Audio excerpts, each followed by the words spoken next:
La transmission du mouvement aux roues avant de tous les véhicules de notre marque est assurée par deux arbres de longueur inégale, comportant chacun un joint homocinétique à chaque extrémité. Arbre court côté gauche, arbre long côté droit, le plus souvent soutenu par un palier intermédiaire.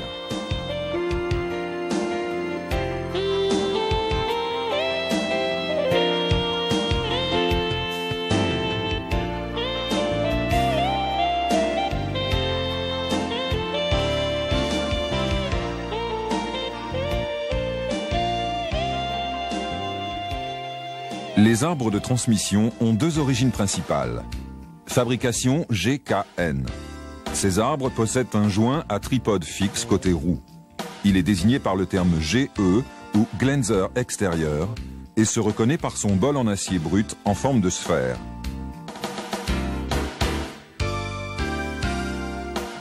Il est associé à un joint à tripode coulissant côté boîte, appelé GI ou Glenser intérieur, reconnaissable à son capot en tôle.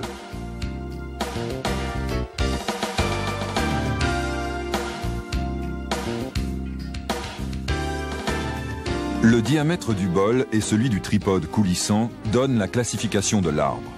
Ce type de transmission équipe les véhicules possédant un moteur de petite à moyenne puissance.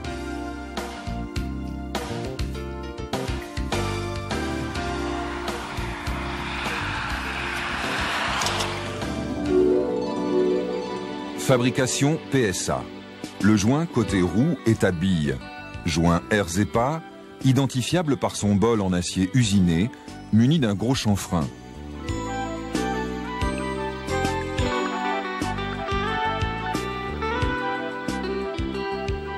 Et à tripode coulissant côté boîte, il est appelé JB ou joint de boîte et possède un capot court en acier usiné ou brut.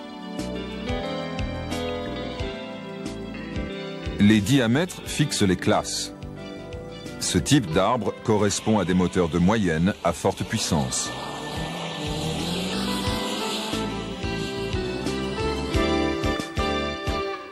Les joints GE ou RZEPA reçoivent une roue phonique rapportée sur les véhicules disposant de l'anti-blocage de roue. Une transmission mixte d'origine GKN existe également.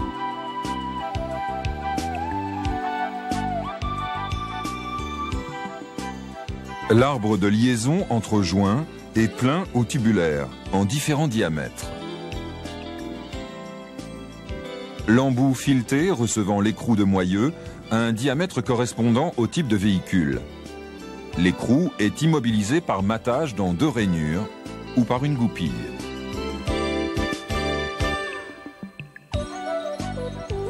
Les joints sont protégés des entrées d'impuretés par des soufflets qui retiennent en même temps la réserve de graisse.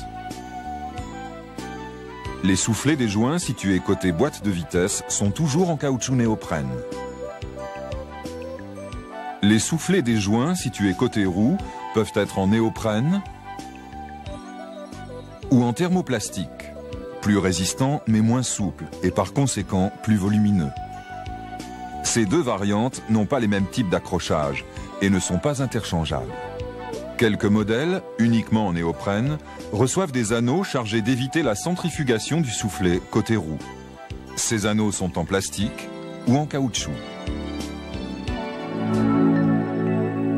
Les transmissions peuvent subir deux types d'incidents principaux. Défaut d'équilibrage, qui se traduit par des vibrations et nécessite l'échange de l'organe. Crevaison du soufflet, en général côté roue. La graisse est centrifugée sur les organes adjacents et le joint travaille à sec en subissant de plus des entrées d'impuretés. Une transmission ayant un soufflet crevé doit être réparée par échange de l'organe complet si elle se révèle bruyante en roulage ou par échange du soufflet. Une transmission est réparable si son jeu angulaire n'est pas sensible. Pour l'estimer, bloquer la transmission par une extrémité et exercer des efforts de rotation à l'autre bout.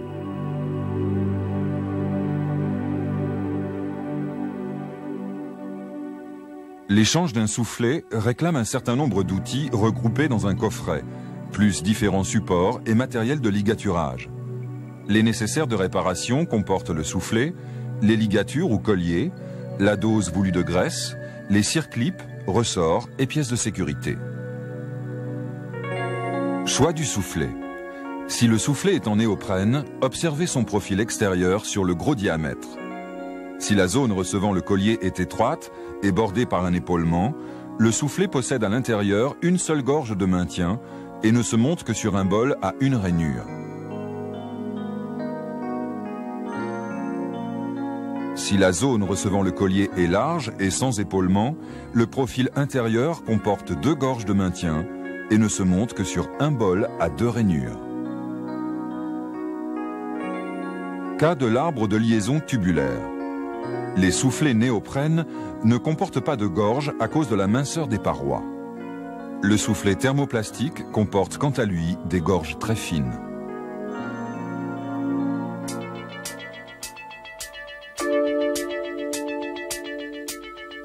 Le remplacement du soufflet côté roue implique le démontage préalable du joint côté boîte. Protégez la portée du joint d'étanchéité côté différentiel avec du ruban adhésif. Réalisez un marquage pour repérer la position de la tulipe par rapport à l'arbre afin de placer au remontage les galets du tripode sur les mêmes pistes de travail. Mesurez et notez la cote entre les deux soufflets.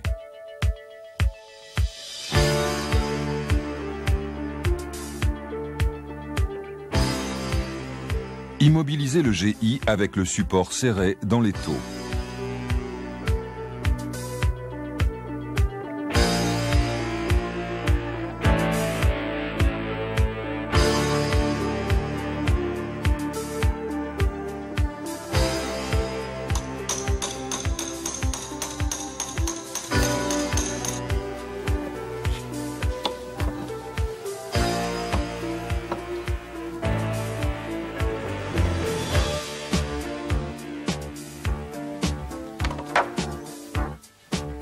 Déposez la tulipe.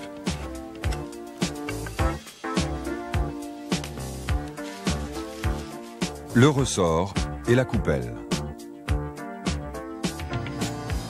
Retirez le maximum de graisse sans utiliser de solvant.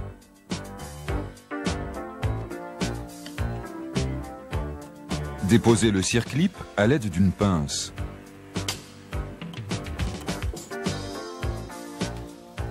Mettre le tripode en appui sur l'épaulement de la plaque.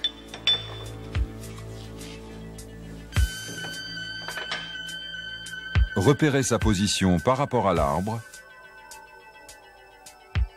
Et l'extraire à la presse.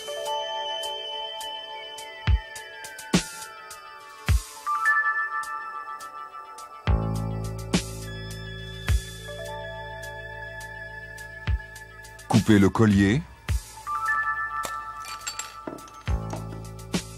Et sortir l'ensemble protecteur.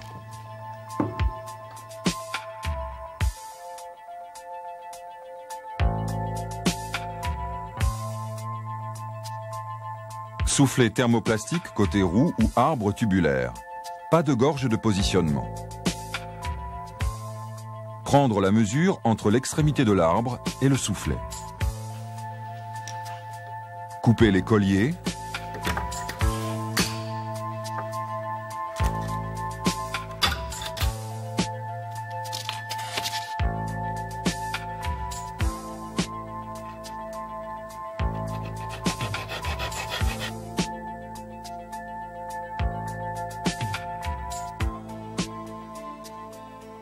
Et déposez le soufflet.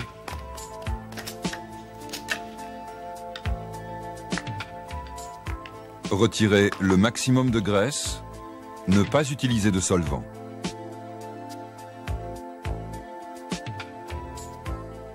Placez le soufflet neuf sur l'arbre.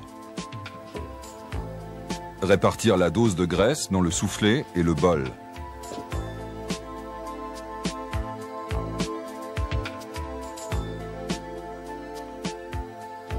Coiffez le bol avec le soufflet.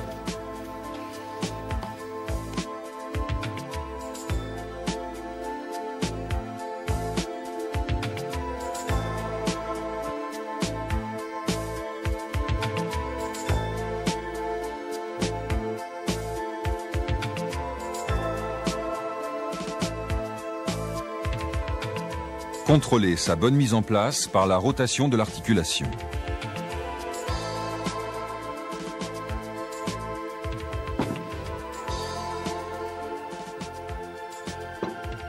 Régler la distance entre le soufflet et l'extrémité de l'arbre. Mettre en place les colliers.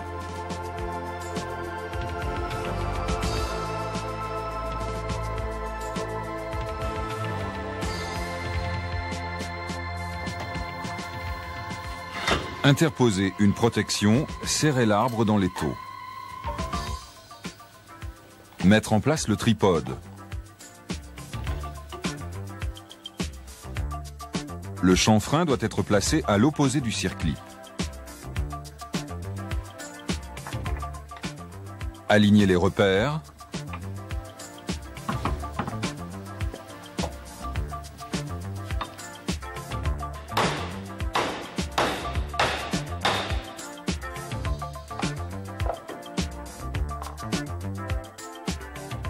Et reposer le circlip.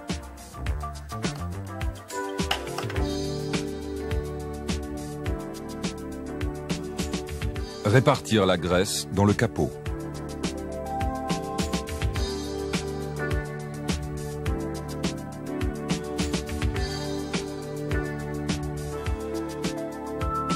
Placer la coupelle, le ressort. Aligner et emboîter la tulipe munie d'un joint torique neuf.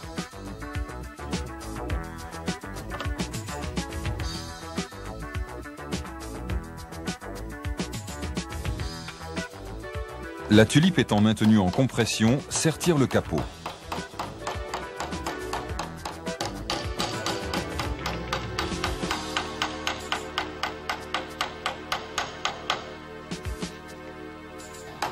Régler la cote d'écartement entre les soufflets. Glisser une baguette de soudure entre soufflet et arbre afin de créer une mise à l'air libre.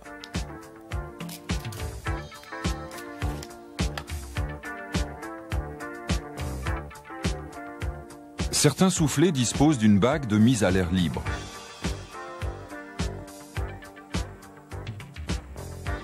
Serrer les colliers.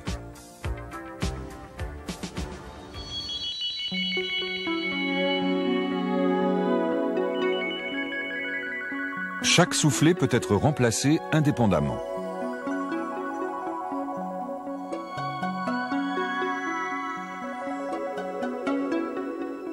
Protéger la portée du joint d'étanchéité côté différentiel avec du ruban adhésif. Réaliser un marquage pour repérer la position de la tulipe par rapport à l'arbre.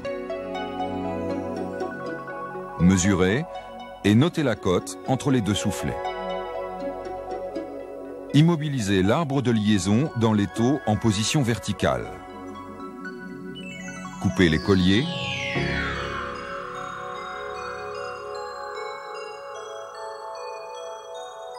Déposer la tulipe avec précaution pour éviter la chute des galets et de leurs aiguilles et les maintenir avec le protecteur de dimension adapté ou avec du ruban adhésif. Le tripode est immobilisé par matage des cannelures de l'arbre. Repérer sa position par rapport à l'arbre et le déposer à la presse.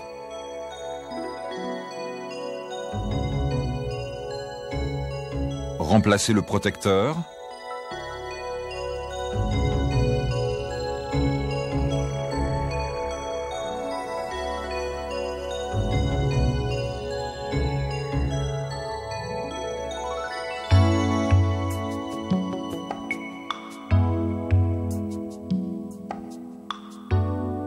Reposer le tripode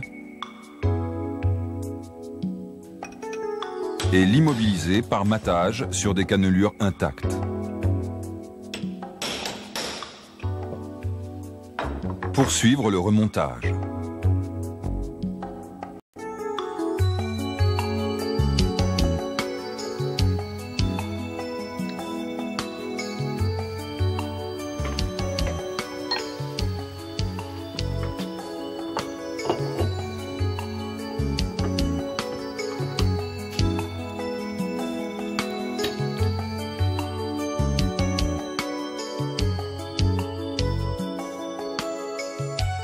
Fixez une agrafe à l'extrémité du feuillard en rabattant un brin de 2 cm environ vers l'intérieur.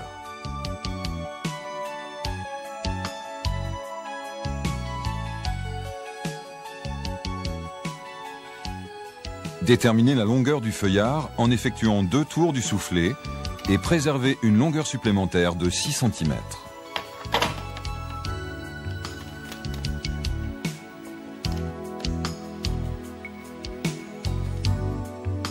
Orientez l'agrafe trou vers soi et après un premier tour, introduire le brin dans son ouverture. Réalisez un deuxième tour et passez le feuillard au même endroit.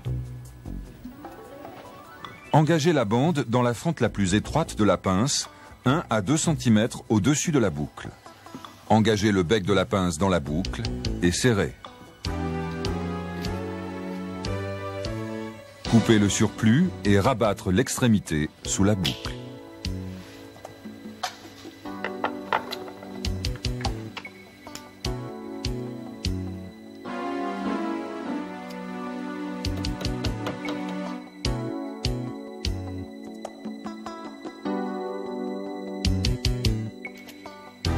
Mesurez et notez la cote entre les 2 soufflets. Coupez les colliers.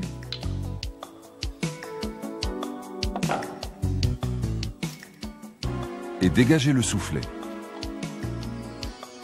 Vissez le manchon taraudé, puis l'extracteur à inertie à l'extrémité de l'arbre. Extraire le bol. Déposer le jonc et le soufflet.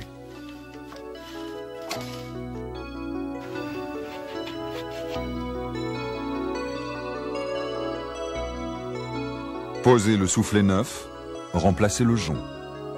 Comprimez le jonc à l'aide d'un collier serré modérément.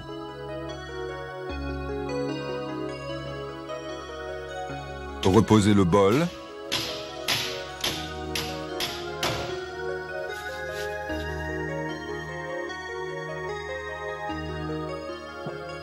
Et ôtez le collier.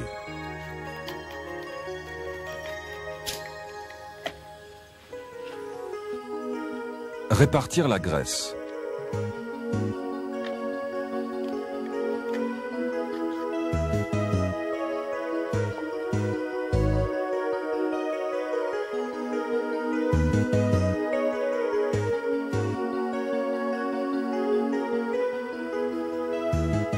Glissez une baguette de soudure entre soufflet et arbre afin de créer une mise à l'air libre. Réglez l'écartement avec l'autre soufflet. Ôtez la baguette.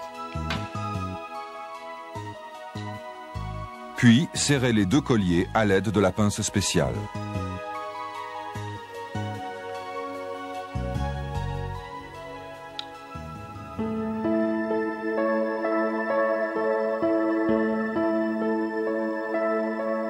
Les transmissions mixtes comportent un joint GI côté intérieur et un joint à billes côté roue.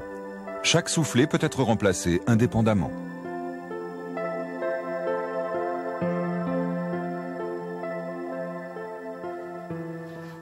Avant la repose, remplacez le joint de sortie de différentiel et nettoyez la graisse centrifugée dans l'environnement.